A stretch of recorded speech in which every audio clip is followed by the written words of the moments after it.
Bonjour mes chers taureaux, je vous remercie de me retrouver pour cet horoscope d'octobre avec l'idée que l'union pourrait faire la force au cours des prochaines semaines puisque nous trouvons la carte du 3 de denier dans ce qui va vous être profitable. Donc c'est des énergies, des attitudes, des situations qui peuvent vous être bénéfiques au cours des prochaines semaines.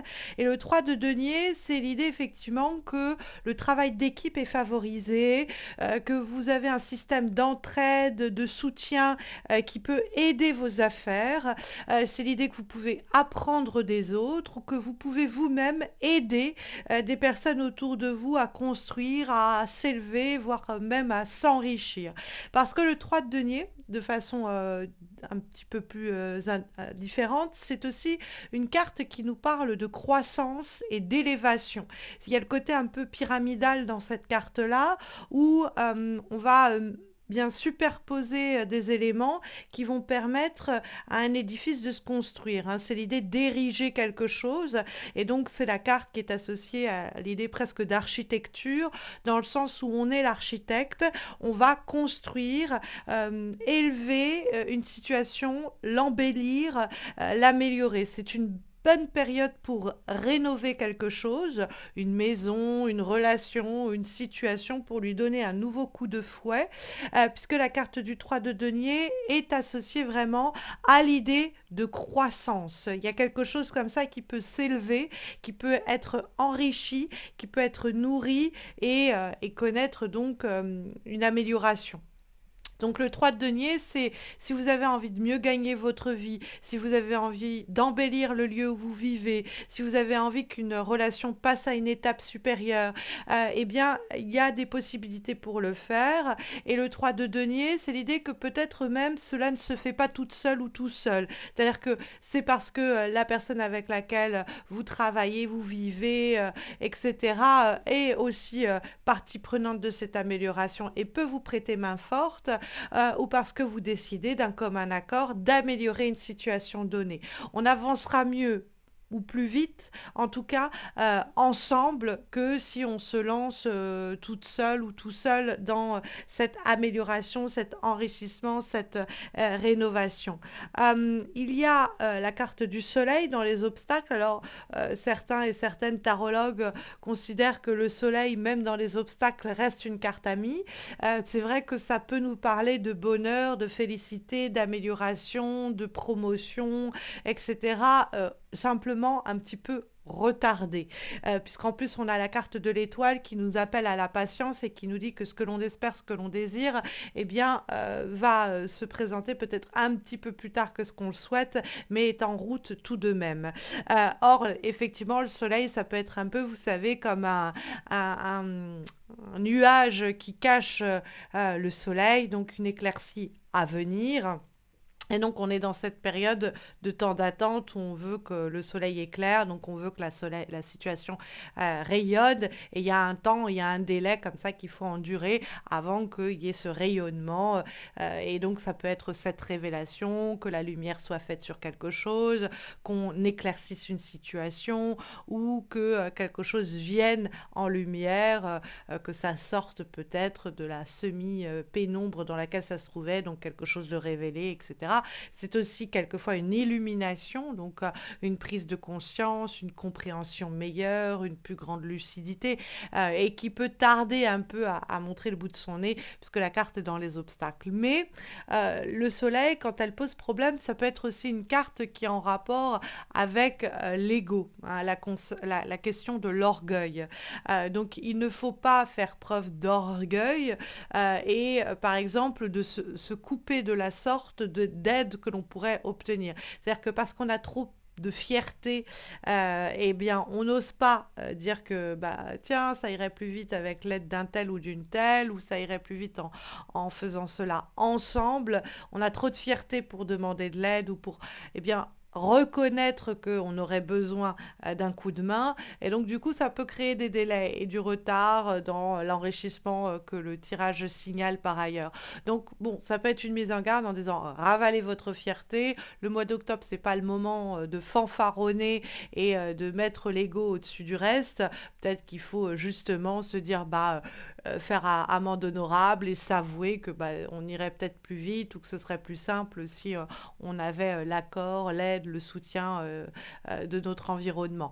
Donc ça, c'est plausible. Après, vous pouvez être face à quelqu'un qui, bah, vous le sentez bien, roule un peu des mécaniques, fait semblant, d'avoir besoin de rien ni de personne, est dans un délire un peu égo trip, il faut peut-être, essayer de, avec la carte de l'étoile et du 3 de denier, de peut-être lui fournir de l'aide sans, la vexer, en la laissant cette personne dans ses délires de: «Je suis, auto-indépendant, j'ai besoin de personne, je suis self-sufficient», hein, l'idée un peu anglo-saxonne, le terme, se suffire à soi, suffire à soi-même. Peut-être qu'il va falloir un petit peu ruser pour apporter de l'aide à quelqu'un qui a trop d'ego pour nous la demander.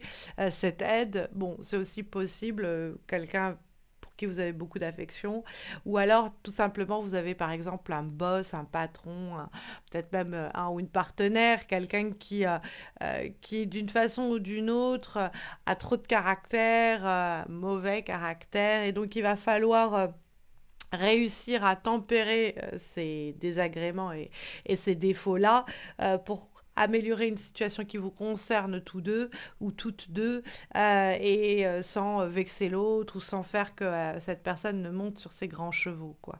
Parce qu'on a la carte de l'étoile, et l'étoile, c'est quand même la question de la douceur, de la tendresse, c'est la carte de l'amitié, c'est la carte de la simplicité, et qui peut, toutes ces qualités, rendre une situation plus facile à aborder, à appréhender, à solutionner, à résoudre, parce que la carte de l'étoile, on va faire preuve d'empathie, de bienveillance, on va se mettre à la place de l'autre, donc on va essayer de, par la sorte, déjouer les problèmes d'ego auxquels on peut être confronté avec quelqu'un, avec un boss qui aime bien avoir toujours le dernier mot, avec une personne qui aime bien montrer que tout va bien et qui ne veut reconnaître aucune difficulté, même passagère.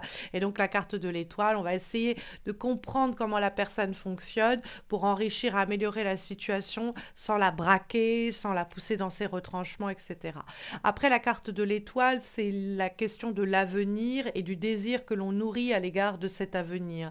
C'est construire notre avenir pour qu'il se produise et se réalise peut-être pas tout de suite et maintenant, mais un petit peu plus tard. Et donc la carte de l'étoile, c'est garder en vue comme un phare dans la nuit noire les objectifs, les ambitions et les désirs que l'on veut voir se concrétiser, pour orienter nos efforts à plusieurs quelquefois même dans cet objectif-là, même si la réussite n'est pas encore en vue, hein. Il y a cette idée-là. L'étoile va favoriser aussi tout ce qui est en rapport avec le domaine artistique, tout ce qui est en rapport avec les émotions. Ce sont des amitiés qui peuvent évoluer, se transformer. C'est aussi une carte qui favorise tout ce qui est en rapport avec le domaine amical, le secteur relationnel, et donc qui peut aussi nous dire, voilà, l'union fait la force, bon, bah, vous pouvez avoir de l'aide ou fournir votre soutien, votre apport et support, et ça peut enrichir la situation de quelqu'un, mais aussi par effet de répercussion, vous apportez des effets profitables également.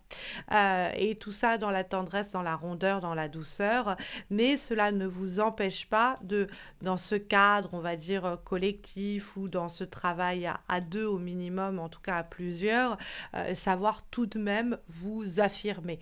On trouve le 5 de bâton qui est l'idée que même face à des gens opiniâtres, des gens qui ont leur opinion bien trempée, ou qui aiment bien avoir toujours raison, réussir quand même à ne pas vous faire intimider, quoi. Alors, en tant que taureau, vous avez normalement les ressources pour pas qu'on vous cloue le bec, mais c'est vrai que le 5 de bâton, c'est le savant mélange entre savoir s'affirmer, ne pas garder son avis pour soi, ne pas garder sa langue dans sa poche, et en même temps ne pas chercher le conflit pour autant. C'est-à-dire que c'est plutôt l'idée de face à des gens qui vont essayer d'aboyer, plus fort que le reste de la meute, savoir, parler, aussi fort qu'eux, et grogner s'ils le grognent, hein, faire un peu un effet miroir, pour ne pas, on va dire, se faire un peu, marcher sur les pieds, quoi. D'ailleurs, il y a un autre, signe qui a un peu cette idée-là en termes de recommandations pour octobre, donc n'hésitez pas à regarder votre ascendant ou votre signe lunaire, ça pourrait être complémentaire et puis re-raisonner avec cette idée-là. Parce que le 5 de bâton, c'est se battre pour ce en quoi l'on croit. Il y a un côté assez militant dans le 5 de bâton, où je milite parce que je pense et je sais que je suis dans mon bon droit de demander ceci, de vouloir cela. C'est pas l'idée de taper du poing sur la table, mais c'est l'idée que même si en face on a un peu, on nous donne du fil à retordre, on va pas ployer, on va pas plier, on va pas se taire, on va continuer à maintenir le dialogue jusqu'à qu'on ait le sentiment d'avoir été entendu et écouté, et donc on va s'affirmer. C'est des fois des discussions un petit peu compliquées ou dans le cadre familial, amical, professionnel ou amoureux. On est face à quelqu'un qui voilà, veut pas capituler, dirons-nous, mais nous-mêmes, on ne doit pas chercher forcément le compromis ou le consensus. On peut améliorer une situation dans la rondeur et la douceur, sans braquer l'autre sur l'ego, sans nous-mêmes laisser l'orgueil prendre l'ascendant, et tout en restant très ferme sur nos valeurs, sur nos objectifs, sur nos attentes, sur ce que l'on réclame et à propos de quoi on ne pliera pas. Parce que c'est nos valeurs, parce que c'est notre bonheur qui sont en ligne ici, et que il y a des choses à propos desquelles il ne faut pas capituler, dirons-nous. Parce que, comme avant-dernier conseil, avant-dernière énergie pour les semaines qui viennent, nous avons une lame issue de l'oracle Flower Medicine et nous avons la carte de laurier rose et nous avons Strong Boundaries, désolé pour l'accent, les limites fortes. C'est-à-dire boundaries, c'est les frontières, c'est des limites que l'on pose à quelqu'un ou que l'on pose dans une situation donnée. Et strong, c'est l'idée qu'elles sont fortes, qu'elles sont fermes. Donc c'est des limites qui sont fermes que la carte va indiquer. Donc ça nous parle. Le laurier rose, il a un poison comme ça qui protège la fleur.